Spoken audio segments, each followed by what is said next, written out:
Time to continue. Is my screen showing okay, Jari? Yes.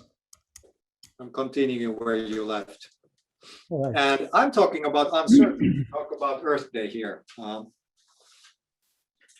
So Jari's point was the opening the lovely complexity of organizations and the lenses that we presume and perceive those things as human beings. And the other thing that's going to be the other foundation stone for today is the concept of uncertainty, which is very, very fashionable, I could say.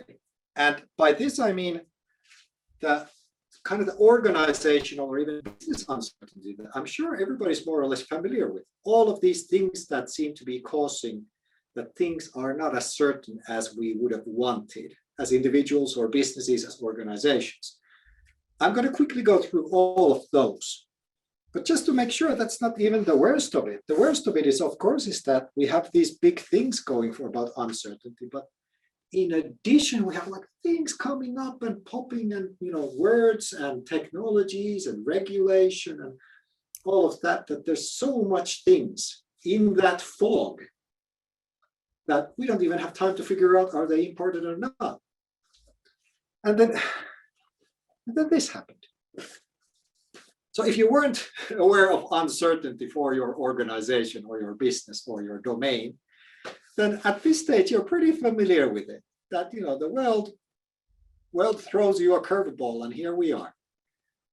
And it's quite obvious at this stage. A year ago when we had this lecture, it was kind of like still as worrisome, but in a different way than now. But it was already then obvious that this is going to cause uncertainty for many, many years, but also cause uncertainty immediately. Now we kind of have adjusted to the situation, but we still have all of these questions I just posted around that word, causing uncertainty, individually, nationally, culturally. But today, and this course, we're talking about mostly about organizationally, because that's what we're thinking about, how to change organizations. But before we start changing anything, the other fundamental is to understand that there's this certain uncertainty that is shaking the foundation stones of how organizations and businesses have been run for a long time. And one of them is this. I think a lot of people would agree that traditional management, traditional leadership principles don't work anymore. And I remember somebody about that age, like those gentlemen in that picture, boardroom professional, explained to me that Risto, that most, if you look at the leaders in corporations, in large organizations, they are probably in boardrooms, they're in their 60s maybe. They got their management principles, I don't know, 70s, 80s. So have they changed their fundamentals of how things are managed? Because for almost 100 years, the whole 20th century, the whole thing about management of a business, of an organization, was predictability. That you lead the organization so that everything is predictable. Nothing wrong with that. But predictable. So you can tell your shareholders what's happening. You can tell your employees what's happening. You can tell whoever is your boss that what is happening. The numbers are predictable, and you can predict what's the next quarter and the next year. And things were relatively certain. In hindsight, when you look at things 100 years ago, 50 years ago, things didn't change so rapidly. And that's why we get organizations that, for example, this is IBM in the 1930s, started looking like this. When you optimize for predictability, what do? You start dividing organizations into functions, and functions have sub-functions, and those sub-functions have teams. And it's funny you mentioned the solar panels, because what I learned from the energy sector was that somebody told me that, Risto, we have quartals in the energy sector. But in our case, they're 25 years, because things don't change that fast. So for example, think about how do you produce electricity and district heating? You burn coal. Well, that's over 100 years ago, the technology was there. And what most energy companies have done is they have really haven't changed the fundamental of how do they produce electricity and heat. So of course, what they do is they optimize the whole organization around the process that doesn't change. And that's why we get things like rigid organizations and people complaining that it's hard to work between silos, where there in the picture you have silos. Yes, obviously it's hard to work. And what has changed that these silos have been broken, you need to change those organizations, is of course, obvious, new emerging technologies. Things are coming at an extremely fast pace. And I mean, thank God, for example, one of the key technologies we have is COVID-19 vaccinations, and the speed that they came was just something we haven't seen as human beings before. But I just added this one more thing from last year is that, for example, like fidget spinners, when I first wrote that maybe a year ago, 2 years ago, that speech bubble, even that silly speech bubble is outdated. Kids don't use fidget spinners anymore. It's like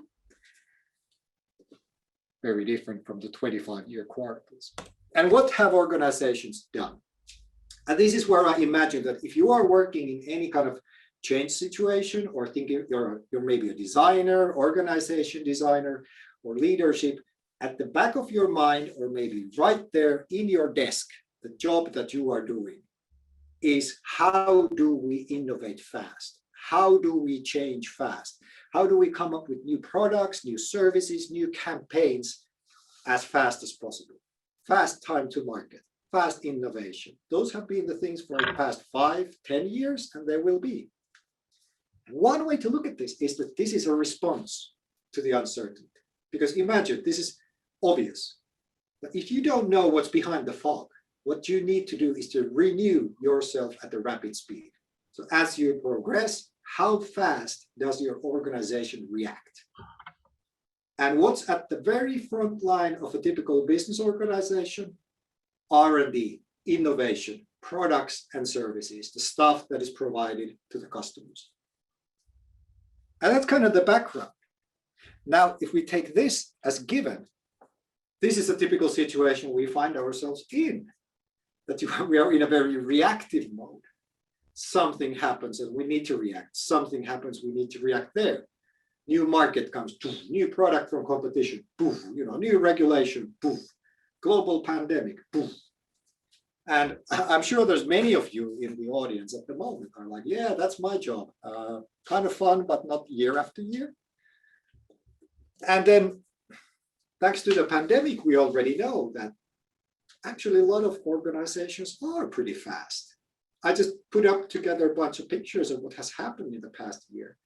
How fast, for example, grocery stores have been able to respond for food deliveries, or restaurants, how fast they are, responding to deliveries.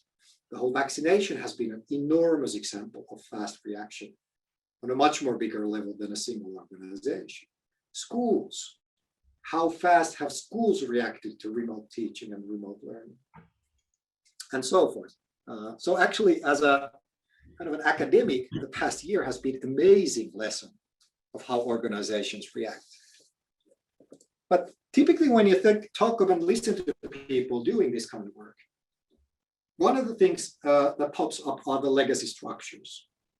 For example, yes, we would like to be an agile company, but we have these enormous back-end systems, or we have these contracts from 1970s. We cannot just throw them away. We still need to work with those contracts. Or one of my favorites is railroads. They have legacy structures. That's like what, tens of thousands of kilometers of steel there in the countryside. That's a legacy structure if you want one. But typically, if we kind of take a step back and analyze this and ask the question, so if you have a big old organization, what's holding them back? And if you sit down and think, you come up probably with things like these, and not all of them are actually bad. So we typically talk that these are hindrances, that these are stopping progress. But I mean, if you think about it, there are laws and regulations that are actually good. So organizations can't do everything they want. Or, for example, that companies can't just dismiss people like this if they feel that this business is stopping. They need to actually take care of their employees.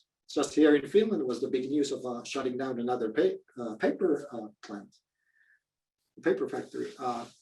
They need to take care of those people to a certain degree. But other stuff that I'm sure you're familiar with. Legacy IT, that's a typical good one. Chain of commands and leadership models. One of my favorites is there in the left-hand side. Things are still good. We're doing fine. Why should we change?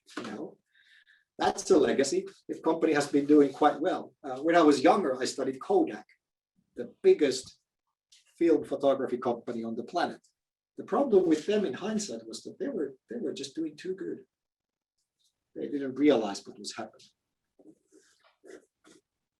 And then last but not least is that the world now changes. So even if you're inside your own organization, your own business, the customers out there, they're getting influences elsewhere. Their expectations change. They want different things. They want new things. And my example here is this. So let's say that when you go to your office and you go to your work, or even if you're a student, you go to Audi, the user interface looks something like that. Something from the 1990s, if you're lucky. 1980s could be kind of, but not cool retro 80s, the reality of 80s. And at the same time, you can go in a big city like New York, you can go to an Amazon grocery store, which doesn't have any checkout. You just walk and take stuff, and there's no user interface for payment, for example. And at the same time, so there's this like mixed messages that people start demanding more. Their expectations change. Why is your company ERP like this? Because I go at home and Netflix or Disney Plus channel, they provide me with this user experience.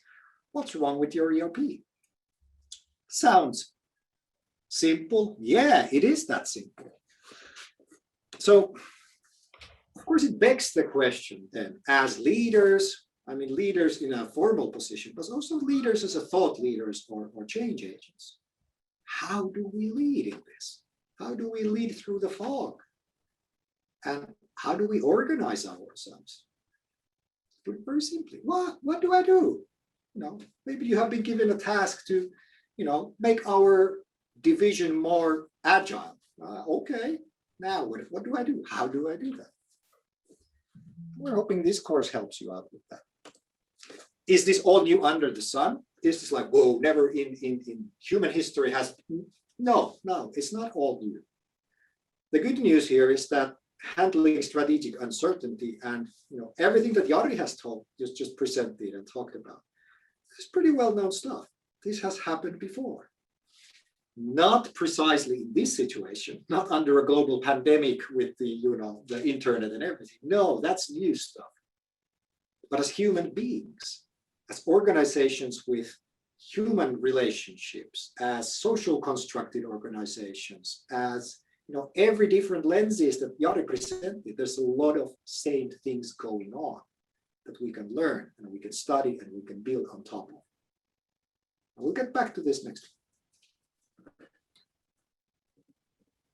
But the other thing I'm going to tell now is more towards let's say half of it is my experience as a cultural change consultant a few years back, seeing a lot of different companies and what is happening in the Finnish/European scene. But also the other half of now having the opportunity as an academic to put together and think about these things. So I'm going to give you and present you two what I call corporate awakenings that even happened before the pandemic. And I'm sure you're quite familiar with some of them. And maybe you want to add something into this. But let's go. Awakening number one. And you might have probably, if you look at LinkedIn in the past years, this cultural change and company culture, everything has popped up there as a fashionable thing. Good, nothing wrong with it. But it's kind of, there's behind this is this awakening that organizations have realized to be able to react to the uncertainty. It's not enough to change that part of the organization or that part. It's a more holistic thing. And kind of the word culture comes in because it kind of embraces almost everything in the organization. But behind there are a couple of things. So one is that there is this old culture that people either feel or even identify or even analyze. that in this old culture, which is like the IBM picture I had, top-down control, the boss of the boss of the boss knows best, and their decisions trickle down. We have processes, just like the energy heat create, we are burning coal to produce energy and electricity and heat. That's a process, and things rotate around, and that process is older than any individual employee in the company. Now that is a process. That becomes almost a sacred thing, which, like the IBM picture, produces rigid structures, which produces chains of commands, which produces strong silos. And we can go all the way back 100 years and look at this Mr. Taylor and his principles of how to blend science with management. And these were, of course, hugely influential. And then we can, when you get back to the office, or even if you now go back to the office, which is half empty, listen, because you can hear the echoes of Taylor, most probably in your organization somehow. It's still ghosting there around. Because look at it, the 3 points of whole Taylorism was this. A, we can model the organization. B, there's a leader, but the leader is outside the organization. The leader is like a scientific person looking at the organizations. It's not part of the organization. And then the third one is that, we can build organizations and run them like machines. Put oil there and, move that knob over there and then just add more horsepower and we get more revenue out of it. And those principles still echo. And that's, we can see it in pictures like these. Here's the IBM again, which looks like a scientific, taxonomy. And if you think about it, that's how we have thought for over a century about organizations. Let's just find, just like a scientific discovery, we need to find what's the optimal organization taxonomy. And then we can run it like a machine and, everything is, it's like this engineer scientific dream. And it is. And if we think about organization as a scientific machine, and, I can honestly tell as an engineer, I kind of like this. It makes sense to me. However, talking with people like Jari has taught me that that's not like human beings don't work like this when they're put together, i.e. organizations don't work like this. This is one lens to an organization. We have hierarchy. Yeah, that's the taxonomy of functions. Bureaucracy, that's the causalities. Those are the rules from science put into an organization. Top-down control. Well, the manager is the observer. And then the whole idea that management is as a natural science. That we just need to find the correct theory. And once we have that theory, everything becomes predictable. Remember? That was the whole philosophy. Everything needs to be predictable. And a more recent example, for those of you who have a software engineering background, you're most probably you probably know the Agile Manifesto. And there's a snapshot of it and the main 4 points of the Agile Manifesto. Now, if you take the Taylor's book and the Agile Manifesto and read them side by side, it's kind of funny. The whole Agile Manifesto is like this anti-Taylor pamphlet. Because what it is saying, it's anti-hierarchy, anti-control, anti-bureaucracy, anti-predictability. Just as a side note, go and check out the Taylor book. It's free of charge at the internet. It's so old. However, what all comes out of this that people can recognize, there is this kind of different kind of culture. There seems to be somewhere in the horizon, there's a new dawn. We need a new organization culture to be able to respond to all of those hindrances. You can call it the lean culture, maybe it's an agile culture, maybe it's a responsive culture, maybe you have colorful butterflies in it, something like that. But I would say the key characteristics are, first, let's have grassroots people take responsibility. These are the experts. These are the people at the customer interface. Let's give the experts, highly educated experts, the power to make decisions. Well, if they make decisions, they should have the best information available. So we just somehow have structures that they get all that information. But there's certain transparency. There are kind of no secrets within the organization. And then what happens is that let's as leaders, we cannot micromanage what they should be doing. But as leaders, we should be giving them objectives, impact. This is what we're trying to achieve. This is our target for the next 5 years. And I'm not going to micromanage you too much about it, but I don't even care how do you get there.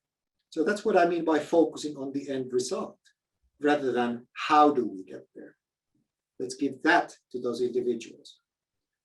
And then last, but definitely not least, if you have ever been in a situation where you have given, the power and responsibility like this, you know that it's extremely stressful. Stressful in a way that you have to kind of design your own job. You have to design other people's jobs. You have to reflect. You have to do those jobs. It just takes so much more energy, brain power, and talent. And that's last but not least, to be able to work in this kind of new culture. It's obvious that we need happy people, creative people, and talented people.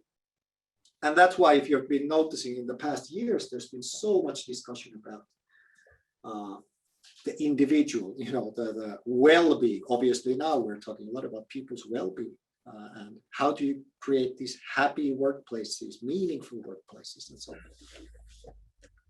So that was awakening number 1. Bear with me, one more to go.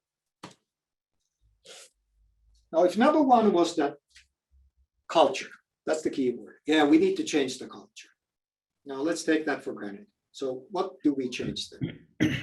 And the obvious thing that has been learned, we cannot change this just by giving PowerPoint presentations and telling them people to, now go and implement this new culture. And here I go back to a school book story of American car manufacturers. Because in a way, of course, the story starts in Japan, but actually it kind of starts in America, especially for us Westerners. Because in the 1980s, as you might know, the American car manufacturers realized that Japanese people are producing better cars with less cost. And they started figuring out why. How is that possible?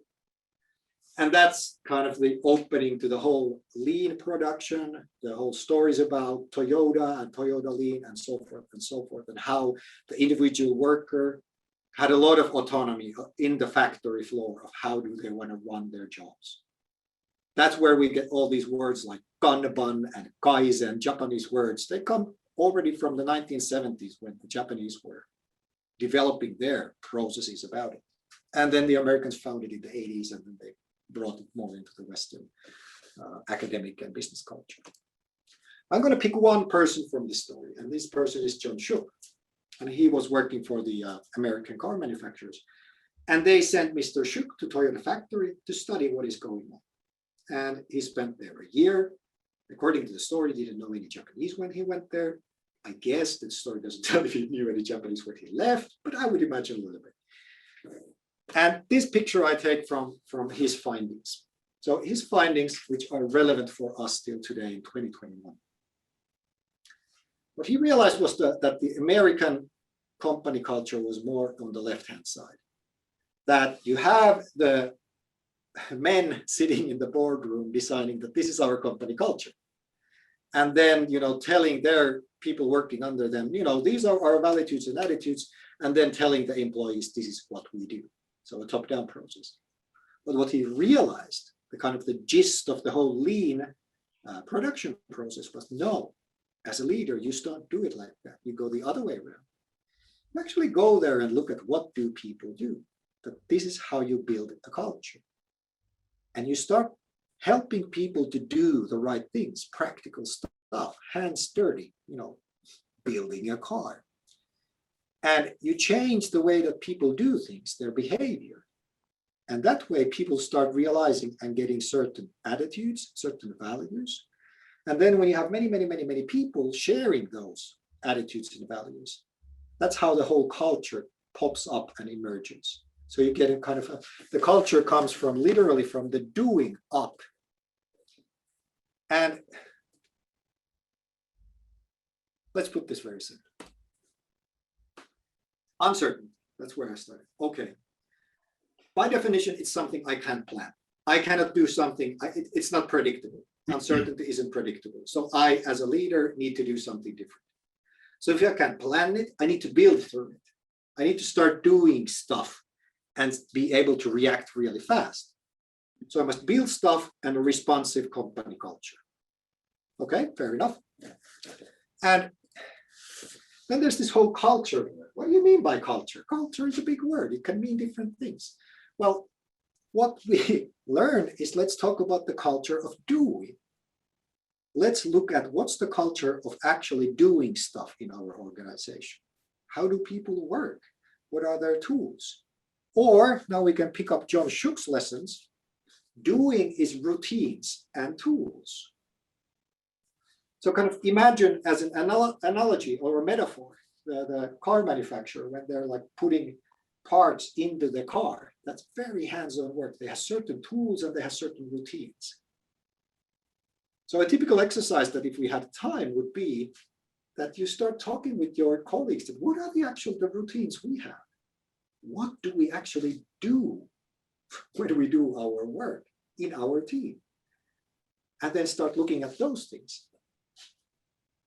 And that's what, of course, people have been doing. And the way I start talking about routines and tools, they go like, yeah, and I found this business model canvas. This is, by the way, an amazing tool. You can put it on a wall. We work together as a team. It's very easy. Everybody understands it. Very, adjustable and responsive. Well, yeah, I heard about this design thinking. Hey, you have a design background. Can you explain? Okay, so that's another way of working. We actually talk to people and have tools to be more empathic, and we have tools to build customer journeys. Hey, that's another way of doing things. And then, of course, you have agile background. You have all of these team things, dailies, weeklies. Let's have a Kanban board. And of course, that's why in this uncertainty, all of these tools are very popular. A lean startup is another perfect example, because these tools are not just stupid tools. They all include a specific mindset. Behind the business model canvas is a very definitive mindset, a way of working, a way of thinking. So putting it all together. So I started here in the left upper hand side. There's uncertainty. So what do organizations do? They try to build a responsive culture. What kind of a culture? Culture of doing. What do you mean by doing? Routines, tools, practices. Can you give me examples? Sure. Let's look, let's get weeklies, canvases, retrospectives. Let's start doing workshops, Kanbans, whatever. There's plenty of excellent, well-proven tools out there and routines and practices. Okay. And then you start, perhaps as a facilitator, helping people to take those tools into use. Now what happens next? People start behaving in certain ways. They start doing certain actions. All of this jargon becomes tangible. So what do you mean by agile? Well, look over there. There's our Kanban board. That's what we mean by it. So abstract things become tangible. And not just for us or individuals, but as shared things for groups, for even whole organizations. Suddenly we have these beautiful things like shared thinking, shared values, shared meanings, shared collective experiences. Imagine what you can build on top of that. If everybody has been through the same experience, make a mental note. Everybody has gone now through a pandemic. What have we learned? And the idea is that after that, you actually get an autonomous, responsive, and a shared culture. And why is that important? Because the thing is that we believe that in uncertainty, that's how you get a competitive advantage. So if you want even more simplicity, it's this. Fog canvases. That's the logic. That's why we have so many canvases out there. That's why design thinking is so popular. That's why everybody should be agile, even the software developers. That's why Lean Startup is so important book, even if you're not a startup. It's because there's this underlying business organizational uncertainty, and people are kind of, even if they haven't recognized it, a lot of companies are believing that we need to build a new culture, and with that culture, we cannot force people to think in certain ways. Well, let's introduce these tools and see what happens. Okay. Hey, I have a couple of minutes. Comments, questions. Oh, there's a lot of in the chat. I hope it's not just about where do we share the materials. Yeah, Peter, thanks for the comment. Lara, thanks for the comment. Christine has a comment as well. Yeah, humans are unpredictable and predictable at the same time.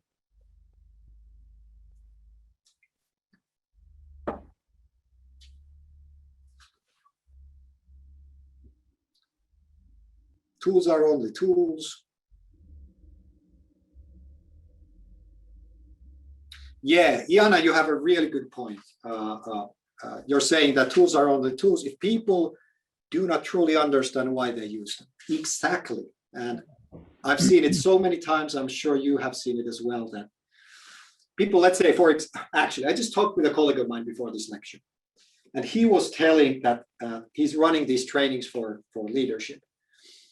And he was telling that he had this team that had tried, basic agile team working tools. And they were like, they didn't work for us. And then he started asking questions, and it turns out they hadn't even tried to adjust their ways of working or the tools to work for them. They kind of took the tools and were like, I don't get it. It doesn't work for us. And it's kind of really silly. Isn't it obvious that we need to adjust and tailor these things? Jari, do you want to say something? Yes, I guess this is a very good point, what was mentioned in chat as well, that just using tools can lead us to a very mechanistic way of thinking. And if we add there a certain control thinking that we don't trust, that we also face the uncertainties, and then if you don't be able to make sense together, reflect together, and also talk something about the basic assumptions, why we're using these two, what does it mean, and what we learn from that. So I think it can lead very, very easily to a very bureaucratic system as well, unfortunately. And I think it just requires time. This is probably something we're going to come back to, is that there are no quick wins in this. No. I remember, a couple of bigger projects I was involved in 5 years ago. I mean, if anybody's from Wärtsilä here, you probably never heard of me because I was there more than 5 years ago. But, I'm now noticing that the stuff that people did then is bearing fruit now. So, 3-5 years, I think that's the time scale that we're talking about. The bigger the organization, the slower the change. And I need to emphasize that because we live in a world where we think that things happen like this, or at least our expectations are that our attention span is so slow. Change agent, change leader, we need a longer attention span. And it's still something what we underestimate is this need for communication, that it's also investment. When we're doing a change, it's not just mechanistically happening, but it's really as it was mentioned, that organizational living system, and people are also fitting together in different ways, and really tolerate that we have to take some time for sense making, and also learning that it's not right away right, and that way it's also something that we lack, that we are so in hurry that we think that, okay, we can just have a shortcuts to lean organization or different culture. It takes time, and that's something that we in this time world we don't have tolerance to and patience easily. So let's get to the exercise we're asking you to do this week. Exercise number 1. For all of those from Russia, there's a nod to you to that famous, would you call it a toy? Nevertheless, the Russian dolls, because they are just amazing, because you can open one and there's another one inside them. So that's kind of the philosophy we're trying to do now. So what I'm asking you to do is I'm going to tell the exercise is going to be simple. You're going to have a pair, and you need to draw the following big picture about your pair's context. You're not going to be drawing your own, but you're going to be asking, and the other person is going to tell you that what you should draw. Bear that in mind. But what I'm going to ask you, or we are going to ask you to draw, is another way of putting it. We're going to ask you to draw this onion. Why? Because just like Jari emphasized earlier on, the contextuality is the key. That especially in uncertainty, because in uncertainty, we can't see far away by definition. So we really need to be able to master, to understand the context, the environment, the situation we are currently in, and make the best decisions based on that. So let's start the first exercise by understanding the context, the kind of the organizational context where we live. And the kind of the onion thinking is that in the middle, there's your team, let's put it like that. And, all of these influences come from the outside. Outside world affects what is our company doing. What does our company do affects how we organize ourselves. It affects how are our ways of working, and affects how our team does what it does. So another way of putting it, whatever you're doing for your job, think for a few seconds. What am I doing? What's my job? What's my task? There's always a bigger context. There's always a context inside which you do your work. So as an individual, we're typically part of a team. Our team is typically part of some kind of an organization. And if we're a large organization, there's an even a bigger organization, like a whole company. And the whole company isn't an island. It's part of a market. It's part of an industry, maybe. It's part of a society. So whatever you do, there is a larger context. Why is this important? Because for you to understand what you should do, for you to understand what does success mean, if you're thinking that, how can I be successful in my job? What should I do? It's always the larger organization that more or less defines the smaller one. So like I said over there, your success is defined from the outside. If you're an individual, your success is more defined by the rest of the team, which is defined by the organization, which is defined by the whole company, which is defined by the market. How do we change this into something practical? Here's an example. Grassroots change. This is more like from, let's say, software development. I don't know, but you'll figure it out. So let's say you have a friend who's a UX, user experience designer, and they go like, yeah, I want to learn these new and agile and lean ways. I believe that there's something in them. I want to be a better designer by learning what is lean and what is agile ways of working. And you are the facilitator. You're like, yeah, sure. I'll coach you. I'm familiar with them. So what happens that the UX designer, they learn the tools, the thinking, and the skills. And then let's say after a month, you meet them again, and they're like, you know what? No one in my team gets it. I'm pretty, proficient. I'm fluent with this, but the rest of the team just don't get it. I cannot work like this. It's just too stressful for me. So the designer goes, well, can you coach the whole team? And you're like, yeah, sure, I'll coach your team. So the team learns the tools, the thinking, and the skills. And after 2 months, our team is now working really nicely, and I really love it, but it's our boss, it's the business owner, they don't get it. Our governance model doesn't get it. Our, incentives don't get it. So what happens next is just like, can you please coach all the teams and our directors as well? And you're, yeah, sure, I'll coach them all. At this stage, you're happy because you have a pretty solid income there. Nevertheless, all of the teams that they need to work with, the big bosses, the directors, vice presidents, even the PMO learns all these tools and thinkings and starts to adapt them in the company. And then it goes up and up, and it's like, wow, you know what? The CEO doesn't get it, and the board of directors just doesn't get it. And that's why our company strategy, our executives, they're pushing this new strategy. It just doesn't make sense with the ways of working. So there's this saying, I don't know where it comes from, but it's a good one. If you want to go fast, go alone, learn these things, and then they're like, wow, I'm super agile, design thinking, lean startup change agent.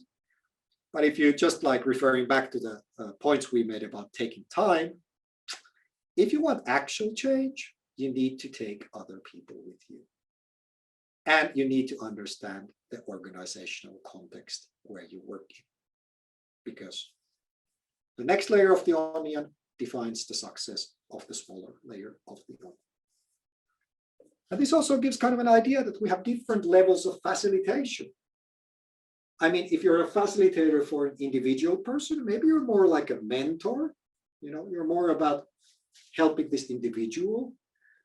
Now, if it's the whole team, then you're more like a coach, facilitator. If it's like a larger entity, then you're maybe an organizational change agent. And then if you're running the whole show, that maybe you were hired as the new CEO to change the whole company culture. Yeah, I would call you a change leader in that case. So there are these kind of different levels, and obviously there are different things in these different levels. But the lesson for today and the exercise this week is the larger context. And there's this another very old saying from a Harvard business professor, that if you think about, do I have a drill? I have a drill over there, I'm not going to get it. People don't want drills, they want holes. Which means that, people don't want, it's not enough to, get the thing, the tools and the thinking. You need to understand the bigger context and the impact that it's having. Because once you start understanding the context, then you get all of these things. You level up. You can start making your success criteria visible, understandable. You can make your own individual part kind of a part of the bigger picture, the larger whole. You start engaging others. You start engaging decision makers in this because you're talking their language. You understand the bigger context. You understand other people. Just like what Jari was saying earlier on, we're not fixed with our own lenses. But even this context exercise, well, by the way, they have a different context. They have a different situation. And then you get these bonuses like strategic, inspirational, meaningful for others, motivation, and impact and change. The work is not anymore about design or lean or agile, but no, your work becomes larger. It has an impact, has a change you're driving. So here's the exercise, and for those of you who don't know yet, we're going to be posting the slides tomorrow, and as most probably the videos for these lectures as well. We're going to have a Medium page on the internet publicly available because some of you don't have access to our university platforms. So let's make it simple. So here's the exercise. Check this out once you get your pair and you get together. So start yourself, start asking the other person, so what's your current project? What are you working on? What's the organization where they do it? And then start drawing the onion. Okay, so it looks like you're here. So what's the next bigger layer? And what's after that? And what's after that? And like I say over the note, it's you drawing and asking. And the person who actually works there is the one giving the answers. Why? It's a facilitation course. It's about dialogue. And it also makes sure that you understand what you're drawing. And it also makes sure that the other person needs to reflect because they need to explain it to you. So we're kind of, forcing you to be very reflective and facilitating already. And then please do spend at least 5 to 10 minutes together about reflecting. What did this exercise teach you? Where could you use it in a real situation? How would you adapt it? Like I said, this is not a magic spell. This is a beginning. We need you to turn it into something magical. Because the magic happens when you start reflecting and talking and explaining to others. And then we're going to give you a Google link form where you can then return. Only one person of the pair needs to return the exercise. And that way we can get your results and we can keep track of who did the exercises. You'll get the link in the email, don't you worry about that. And also the Slack and the LinkedIn. And Risto, I'd Yes. like to add one thing as well, because this is now being curious about others' view, and so reflect on also a little bit in the end when you have done the exercise. How did you feel about that? Asking question, and how was it to tell, and try to build a good dialogue and curiosity, and this makes sure you understand properly what you are drawing, so that just not. If you don't understand at first, so ask more. So that's also a good exercise to listen carefully and really take care that you understand properly. And that makes the other person also tell more accurately, Hmm. and use words and ask about words as well if you don't catch them right away. Absolutely. Then as a practical point, I know from past years, some of you are gonna be going like, oh ma, I'm a student, I don't have a project, I don't work anywhere. So yeah, you need to adjust it a little bit. Or maybe it's your master's thesis, maybe it's your studies, you're part of a larger organization. But that's the whole thing. This is a general tool that needs to be, like I said, it's not a magic algorithm. This is a tool that needs to be adapted. And once you have adapted it, you go like, yeah, was it useful? Could I have done it differently so it would have been more useful? And so forth. So nevertheless, point being, maybe think about a project before you start this exercise that you're going to explain to the other one. That helps. That's it. Don't leave yet, though. That was the lecturing part. A couple of slides, further readings about today. So if you want to dig deeper into this, well, there's one actually blog post I did many years ago, which is pretty much what I'll read here today. So if you want to check into that, that's the first one. But then a couple of academic articles related to especially what Jari said, and kind of the basic themes about organizations, organization behavior.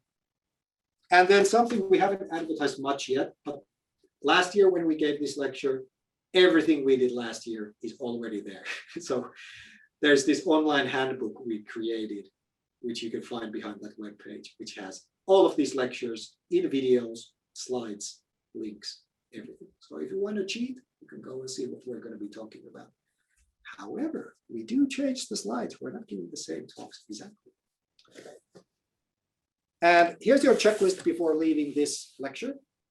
Attendance registered by you filling the given Google form. Lee and Kiara, are we? There we go. I can see it over here in the chat. So click on that, register your attendance, please. Readings and slides and recordings, we're going to put on that Medium page.